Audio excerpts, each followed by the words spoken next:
Exaltamos el nombre del Señor por todas sus bondades, por todos los favores y misericordias que nos proporciona diariamente, a pesar que estamos viviendo en un mundo donde hay cambios que son muy, pero muy vertiginosos y en donde hay tantos peligros y tanta violencia, pero el Señor siempre está pendiente de sus hijos.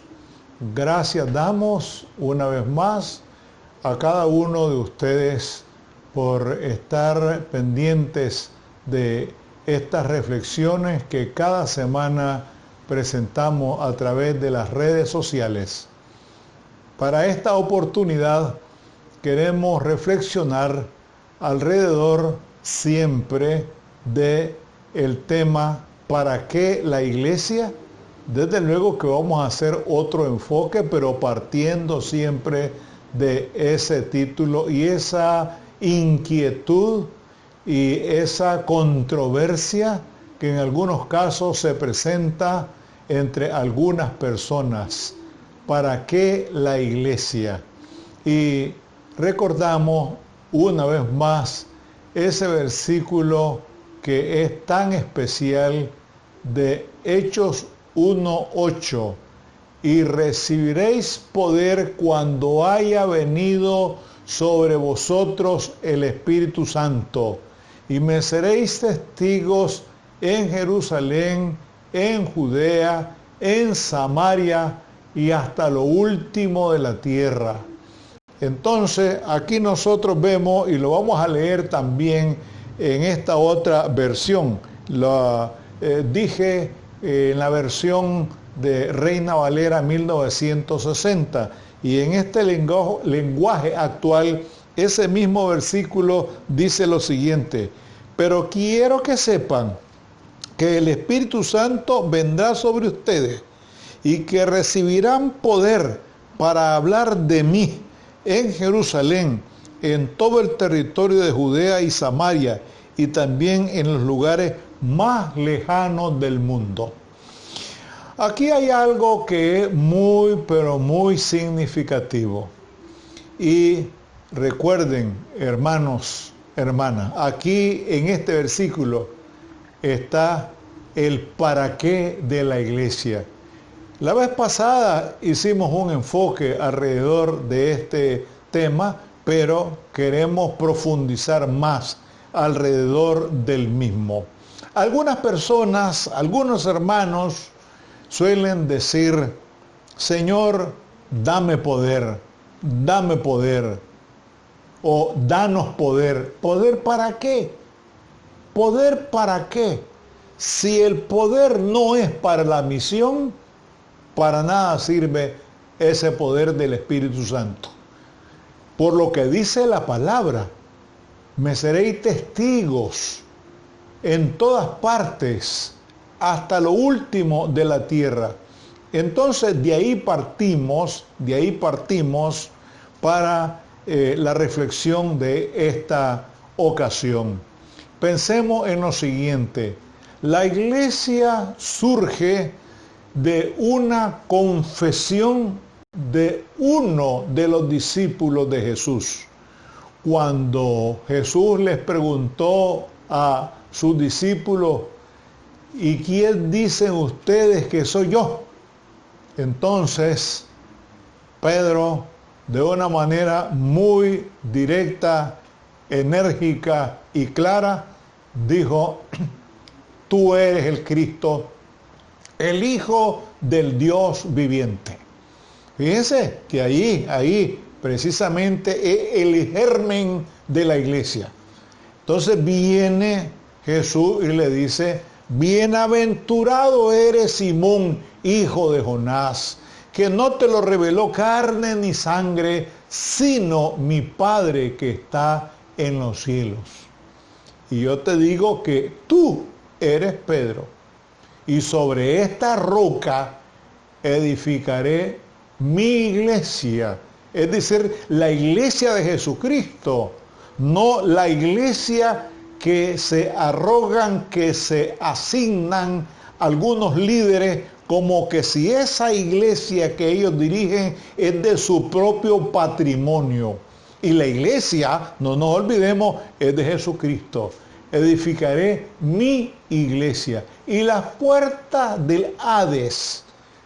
¿Qué es el Hades? El Hades es el dios de los infiernos en la mitología griega. Ese es el Hades. Las puertas del infierno no prevalecerán contra ella. Entonces, aquí la clave del asunto está cuando dice: pero quiero que sepan que el Espíritu Santo vendrá sobre ustedes y recibirán poder para, ahí está, para hablar de mí en Jerusalén, en Judea, en Samaria y hasta lo último de la tierra. Ahí está el para qué de la iglesia. Lamentablemente, nosotros los seres humanos hemos desnaturalizado la esencia de la iglesia. ¿Por qué razón decimos eso? Porque, recordemos, la iglesia desde sus inicios, la iglesia surgió como un movimiento de Jesús con sus discípulos. No surgió como una institución como la que conocemos ahora, con una jerarquía, con un orden ya establecido en cuanto a la organización y administración eclesiástica. La iglesia no surgió de esa manera, sino como un movimiento, como ese palpitar del corazón y que está en constante movimiento, bombeando la sangre hacia todo el cuerpo. Así surge la iglesia. Entonces, antes de que la iglesia empezara a institucionalizarse, a tener una organización como cualquier otra empresa, la iglesia surgió como una auténtica promotora del reino de Dios en esta tierra. Fíjense, surgió como una auténtica promotora del reino de Dios en esta tierra. Pero resulta que nosotros los seres humanos hemos desnaturalizado la naturaleza, valga el juego de palabras, de la iglesia. ¿Cómo así? Porque como le hemos dado otro sentido y la hemos orientado en otra dirección, entonces ha perdido o se ha perdido la visión de la misión. Porque primero es la visión, después la misión. En administración de empresa eso es todo lo contrario. Pero en el caso de la tarea que Jesús establece para la iglesia en esta tierra, primero es la visión y después la misión. Entonces decimos que cuando la iglesia se organiza, y está bien, debe ser una organización, pero el problema es que a veces nos detenemos más en el aspecto organizativo que en la misma esencia de la función, de la misión que se le ha encargado a la iglesia. Y entonces ahí es donde nos desviamos. Ahí es donde surgen ya los titulazos, esos que ahora han proliferado. Apóstoles por aquí, profetas por allá, y eso nada tiene que ver con lo que la Biblia nos enseña, porque ya esas asignaciones, esos que se llaman de una manera u otra, ya eso tiene un sentido ya más bien de darse cierta importancia, como que tienen afán de notoriedad. Y hace poco veíamos por ahí un comentario de un predicador con respecto a los que dicen ser apóstoles, pero decimos palabra de Apocalipsis 2:2, que se han hallado mentirosos, esos que dicen ser apóstoles y no lo son. Lo dice Apocalipsis 2:2 y lo puede verificar usted perfectamente. Entonces, cuando los líderes le damos otro sentido a la misión de la iglesia, es decir, la misión de la iglesia, el para qué de la iglesia, pierde su especificidad. Es decir, puede ser otra cosa menos iglesia. Puede ser una organización bien constituida, bien estructurada, pero ha perdido la esencia de lo que el Señor nos señaló. Ahora bien, un aspecto que es bastante lamentable es lo del sectarismo. En ese sentido, nosotros podemos darnos cuenta que algunos líderes por ahí suelen decir: mi iglesia es la única por la cual va a venir Jesucristo. Mi iglesia dice, mi iglesia no dice que el Señor va a venir por su iglesia, porque la iglesia es de Jesucristo, como lo decíamos al principio. De tal manera que esas divisiones que nosotros observamos y desde el punto de vista de doctrina, eso sencillamente refleja que muchas veces nos quedamos con la doctrina de los hombres y nos alejamos de lo que la Biblia nos enseña. Es decir, la doctrina es la enseñanza.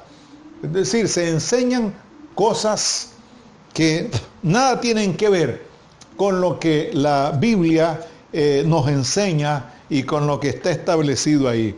Pero a mí siempre me ha encantado un versículo que aparece en San Lucas 9, 49 y 50.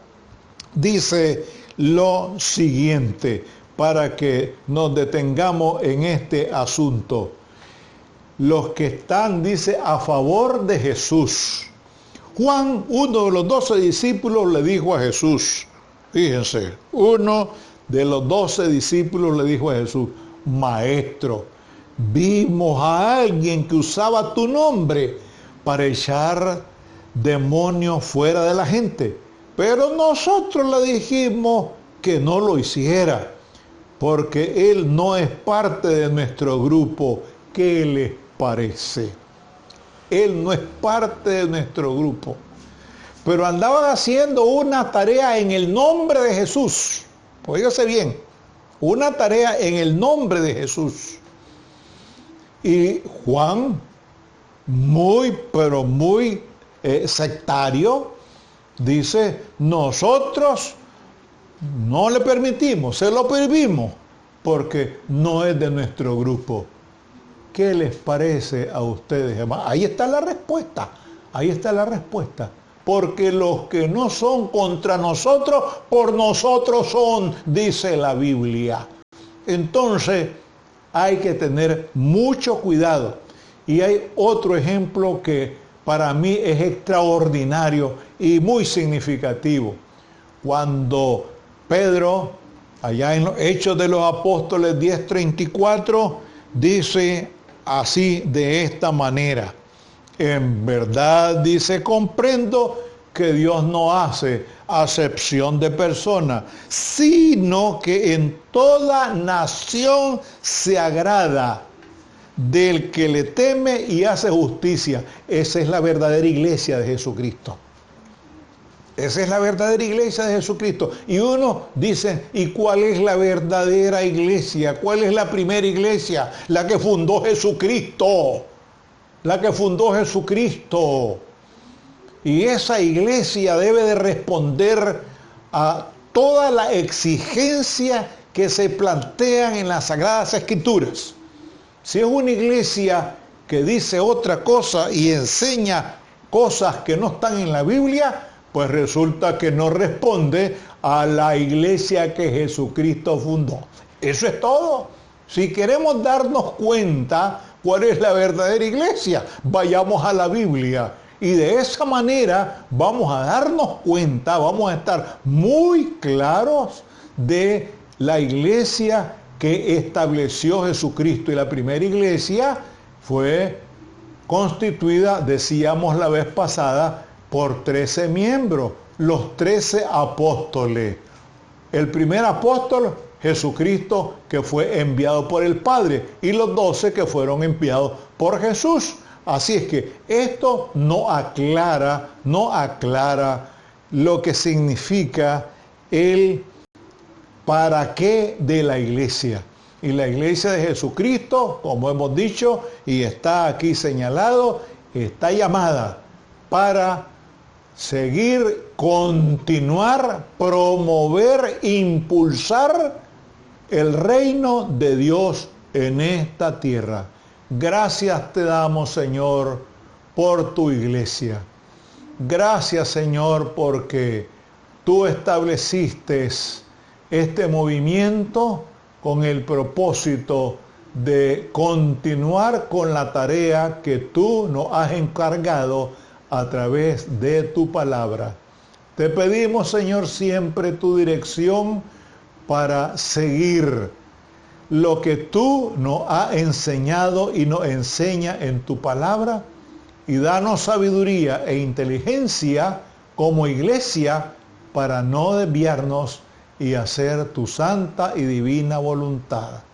Siempre, Señor, clamamos a ti para que tú controles la pandemia que está afectando a este mundo, y que tú controles todas las fuerzas del maligno que tratan de perturbar la paz y la tranquilidad del mundo.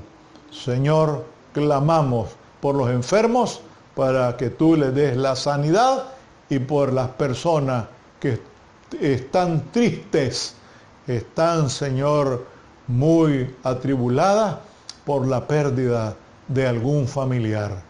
Oramos con profunda gratitud en el sagrado nombre de Jesús, tu amado Hijo. Amén.